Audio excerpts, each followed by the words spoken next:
জ্যান্ত মানুষকে মাটিতে পুঁতে দেয়া হচ্ছে এক অদ্ভুত চিকিৎসা। হাতে পায়ে লবণ মাখিয়ে ৬ ঘন্টা ধরে গলা পর্যন্ত মাটি চাপা দিয়ে সুস্থ করার চেষ্টা করা হচ্ছে প্যারালাইসিস রোগীকে।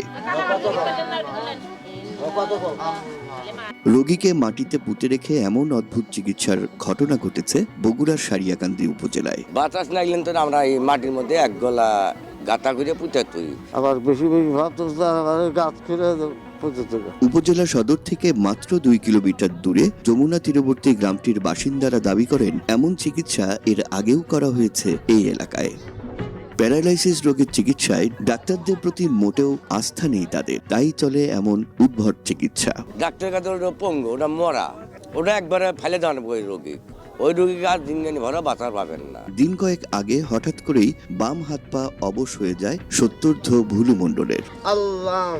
স্থানীয় কবিরাজ মিলনকে দিয়ে ঝাড়ফুঁক করালেও তাতে